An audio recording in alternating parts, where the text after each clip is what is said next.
ng Alveoland, ang nagmamay-ari po ng Columns, previously Community Innovations. Pero po maganda rito na makikita po ninyo na meron silang communication ni Mrs. Corona ukol sa mga problema na hinaharap ni Mrs. Corona sa condominium unit. At inadmit naman po ng testigo ni Miss Cruz na merong sila talagang exchange of communication. At nakita rin dito sa exchange of communication na hindi tinatanggap ni Mrs. Corona ang unit. Sinabi lamang po nila ng kumpanya that this is deemed accepted. Pero po siguro ang importanteng dokumento na dapat nating makita is yung hiningi na ni Mrs. Corona yung tax declaration sometime in 2008. At napatunayan po doon na ang tax declaration ay nananatiling nasa pangalan ng Community Innovations ng developer. So ito po sa tingin namin ay mga importanteng ebidensya na ating dapat tandaan para ma-determine natin kung kailan talaga dapat inilagay ang kumpanyang ang property ito sa SAL-N ni Chief Justice Corona.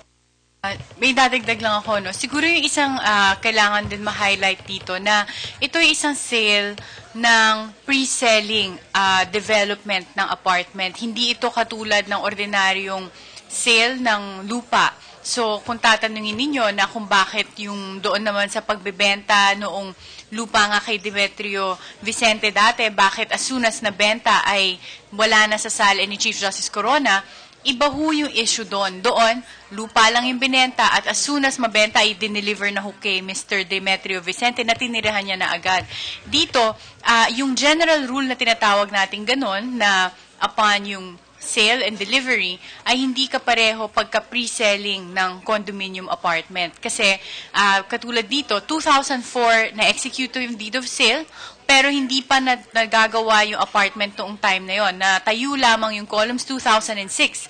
And nung 2008, yun nga yung sinabi nga ng aming testigo, na nung panahon na yon meron pang outstanding balance from Mrs. Corona at yung mga susi doon sa apartment ay nasa kanila pa. So makikita natin dito na 2008 ni hindi pa na-deliver yung physical possession ng mismong unit kay Mrs. Corona. Hindi pa sila nakapasok at natirahan ito. So yan yung mga nakikita natin pagkakaiba dito. At meron mismong guidelines yung Alveoland kung kailan tinatawag nilang may deemed acceptance. So ito yung mga bagay na makikita natin na kung sila mismo ay nagkakaroon pa ng mga termino tulad ng deemed acceptance, ibig sabihin hindi siya katulad ng normal na purchase and sale ng mga property katulad ng land na meron kasing pagkakataon pagka pre-selling pa lang yan, kahit binili mo na yan ahead, maaaring hindi naman mabuo yung unit. Hindi mo alam kung anong circumstances ang pwede mangyari. Baka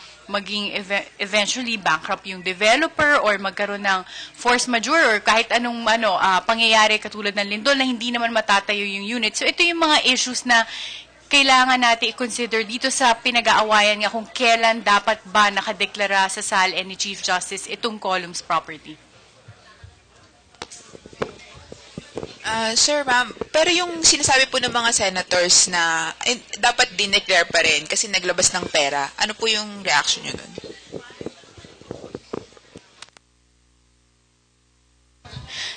Sa amin naman kasi, yung issue dito, ang pinag-uusapan, properties nga na dineclare sa SAL-N. And in relation to columns, ang property dito, yung apartment.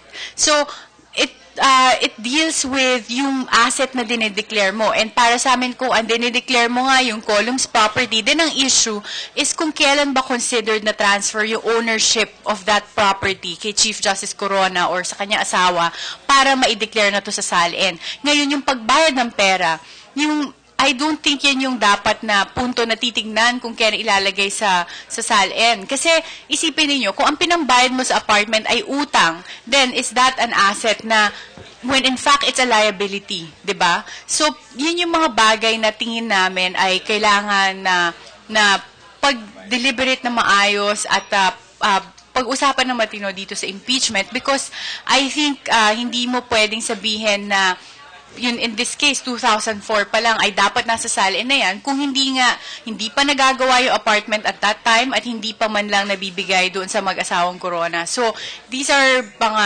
kakaibang circumstances na hindi present sa ordinary purchase and sale of a land. Ma'am, kung earn raise po, kung... Ay, meron pa ba? Dagdagan ko lang kung maaari lang, dagdagan ko lang, mabilis na mabilis.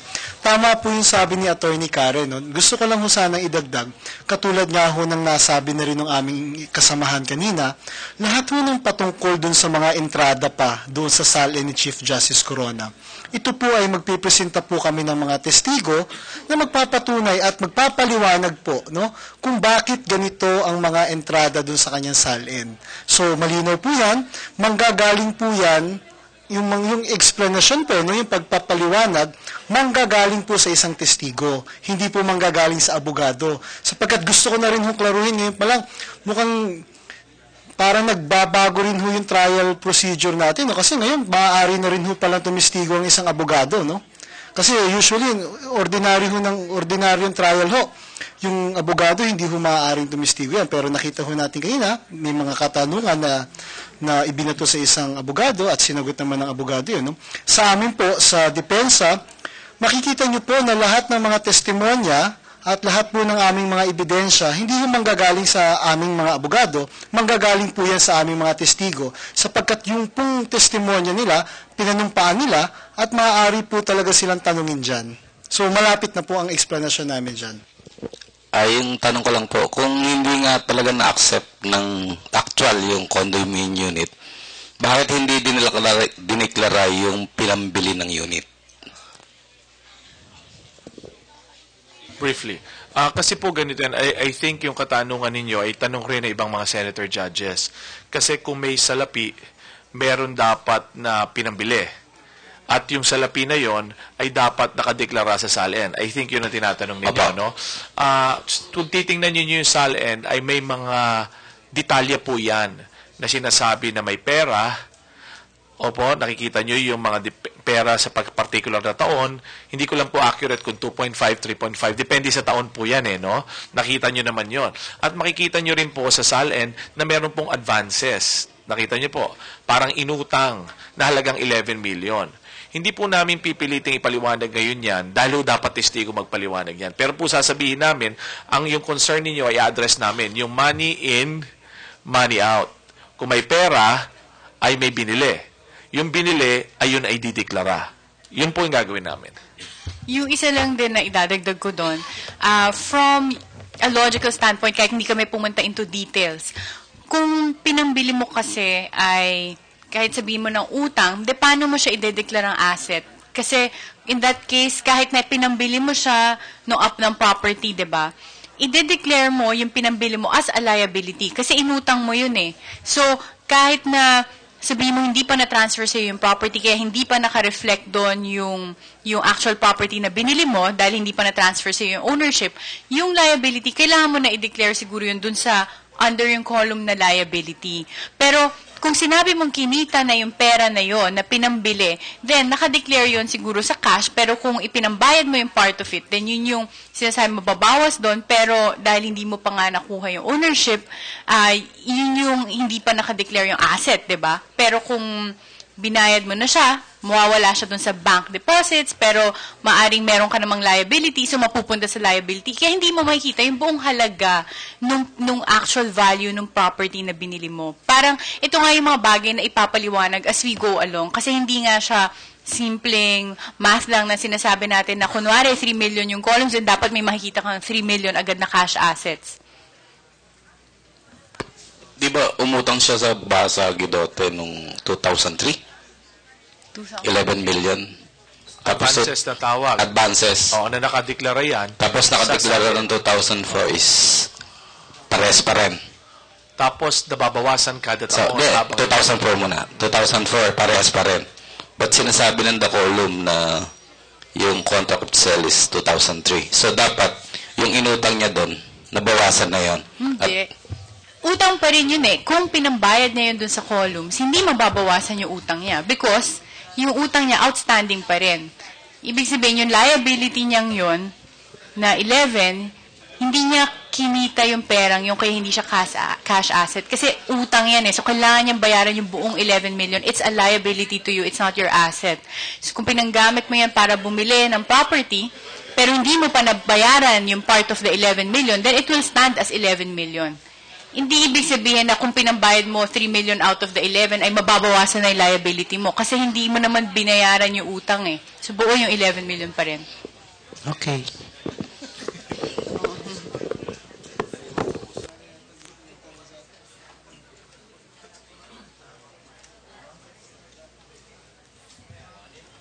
Okay. Okay na? May katanungan pa po? Oh. Si si Justice Cuevas, siya ay nagpapahinga and I think it's okay. Kaya lang siguro ayaw niyang madaliin na bumalik pa. Nakikita naman niya na napipresenta naman namin ng mga testigo. But of course, we want him to be here because he is our leader and he give us guidance. So inaasahan namin na sana'y nandito na siya bukas so that he could continue to give guidance to the team. Ang tawag dito yung vertigo, binanggit nga ni Senate President. Ito yung para kang nahihilo talaga. And in fact, the Senate President suggested a medicine for him. Narinig ko rin po yun doon sa mga may vertigo. Hindi ho madali. Wala naman siyang serious na karamdaman. Kaya lang yung nahihilo, of course, that's very important for balance because he will stand up there for a number of hours. May dati na raw siyang karamdaman gano'n, bumalik lang. So, binabantayan lang yung vertigo na yun. Okay.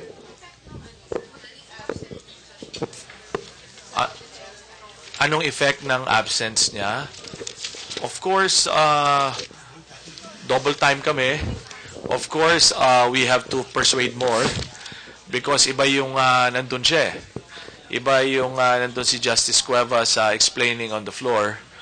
And although, of course, sinusubukan namin punuan ang absence niya, we hope that we are able to do it. And we are able to continue on a day-to-day basis. Sir? Hindi naman nawalan, no? Pero kasi parang he enhances us eh. Yun nandun siya. Of course, may kanya-kanya kaming kakayanan bilang mga abogado, pero iba rin yung nandun siya. Para kang meron kang, kung sasabihin natin sa Tagalog, meron kang timon. Okay, may timon ka, kumbaga sa barko. O yung may giya ka. Ganon, okay, na tinatawag. Sa reaction lang po dun sa Pulse Asia survey, kasi sabi ng prosecution, nagpapakita daw yon na malakas yung ebidensya laban kay Chief Justice. Well, alam niyo po, kanya-kanya naman po tayo ng opinion. Maaari ho yan ng opinion ng prosecution. Ginagalang ho namin yan. Ngunit sa amin po, malinaw po ang posisyon ng depensa. Kami po ay nandito na ngayon sa pagkakataon na kami naman po ang dinidinig. No? Ngayon po ang aming pagkakataon na makapaglatag ng aming ebidensya, makapagpresenta ng aming mga testigo. At kami po ay buo po ang aming pananampalataya na ang ating po mga kababayan na nagmamasid ngayon ay makikita rin po nila at mauunawaan po nila kung saan po papunta ang kaso. Sapagkat kami po ay naniniwala, no, na although maaari hong sabihin na ito ay yung public perception kung tawagin ho, no? Madalas po kami natatanong sa public perception. Kami po kasi sa bandang huli, umaasa po kami na ang mga senator judges, sila po ang inatasan ng konstitusyon na maggawad ng desisyon dito sa impeachment proceedings na ito. At kami po ay naniniwala na sa ebidensya po na aming ipinapakita, sa mga argumento po na aming sa pang-araw-araw po naming pinapakita rin po, no? Kami po ay naniniwala na sa bandang huli po ay mapapawalang sala po si Chief Justice Corona at mapagpapatuloy niya po ang kanyang trabaho na maglingkod sa Korte Suprema. Karagdagan lang doon sa sinasabi niyang survey, no? Totoo yun na may survey na 47% na sinasabi guilty na siya, no? Tapos 43% na bukas pa at handang makinig, kung tama po ako. At may 5% na sinasabing hindi siya guilty. Una ho muna harapin natin yung realidad na ito po ay may ilang respondents. I think mahigit 1,000 po ito. Hindi ko hinahamon o sinusubok yung kanilang kapasidad. We know that there is a scientific way of doing it. Pero tandaan nyo po, malaki tayong populasyon eh. Although they could say that this is representative kung ano yung pulso, Pero po kung meron ako nakikita maganda sa mga nangyayari sa mga nakaraang araw o nakaraang buwan, is nung nagsimula po ito, ang marami po nagsasabi sa akin, kahit na hindi maganda yung kaso ng prosecution dyan, complaint, talo kayo. Ganun po ang sabi sa amin. Totoo po yun, nakakatanggap ako ng ganun. Ang maganda lang ho, nung binigyan kami ng pagkakataon, magpresenta, magsalita, magpaliwanag, ang tao medyo bukas ang isip. Kaya makita nyo, may 43% na bukas eh. Totoo po rin na meron na yung hindi pa nagsisimula, ang tingin ay convicted na yan. Meron din ho na hindi pa nagsisimula, ang tingin nila, acquitted na po yan. Pero I think a great bulk of our population, ng ating mga kababayan, ay naghihintay sa presentasyon namin. At gusto ko rin pong sabihin sa inyo na itong data na ito or ang survey na ito ay ginawa lamang. Kung tama po ako, korekin nyo kung mali ako, no? Noong hindi pa kami nagpipresenta ng ebidensya. So this was the general maybe observation of a number of respondents, more than 1,000, when we have not yet presented. So magandang indikasyon yon. Dahil handa silang makinig sa amin. Ngayon po, hindi natin alam kung sa mga susunod na araw ay ganun pa rin. If we are able to win them in our side, di rin po natin alam. Let's just wait for it. Pero okay lang po ba sa inyo na yung senator judges, yun yung pagbasihan nila ng kanilang magiging voto, yung survey? Siyempre hindi okay sa amin yun dahil nung bago sila maupo bilang senator judges ay nanumpa sila na gampanan ang isang obligasyon ng mga husgado. At isa dito sa kanilang oath ay yung to render impartial justice. Ibig sabihin, ang magiging basihan lang dapat ng kanilang desisyon ay ang ebidensya at ang batas at hindi ang opinion ng public o yung kanilang mga ibang konsiderasyon o nararamdaman. So, para sa amin, dapat ito yung mga gantong klaseng survey ay ang hindi maging basihan na magiging desisyon sa kaso na ito. At nung kanina, nung nakapanood ako, merong mga ibang na-interview senator judges at natuwa naman ako na ang mga sinabi nila ay walang halaga sa kanila ang mga survey na ito dahil in the end, ang magiging desisyon nga nila ay kung anong lalabas na ebidensya sa korte at kung ano rin yung nasa ating batas. Karagdagan lang po, no? Matatandaan nyo, kung sakali pong naniniwala ako mabubuo ang prosesong ito ang unang pagkakataon na mabuo ang proseso. Nananalig po ako na ito'y magpapatibay sa atin. Whatever the outcome is. And patience is very important. Knowledge is very important. And after we go through this, ang ating mga senator judges, we will have a maturity, a certain level of maturity bilang bansa. And yun ang maganda rito. Daanan po natin ito. Question lang dun sa McKinley Hill property. Yung SPA na tinatanong ng presiding officer kahapon, duly notarized ba yon? At anong implication kung notarized siya o hindi? Opo, malinaw po that the special power of attorney that was presented in yesterday's hearing, this was duly consularized. Meaning, sapagkat si Charina Corona po ay hindi niya naman po siya matatagpuan dito sa Pilipinas, siya po ay nasa Estados Unidos, sa California. So yung dokumento po ng special power of attorney, ang ginawa niya po, pumunta po siya sa consular office natin doon, pinanumpaan niya po, inacknowledge niya na siya ang parehong tao na nanunumpa, at ang signature niya doon sa dokumentong yon ay kanyang signature. At yung consul po natin doon na siya po ay inatasan ng ating pamahalaan na tumanggap ng mga consularization requirements po ng mga Pilipino na naninirahan sa ibang bansa.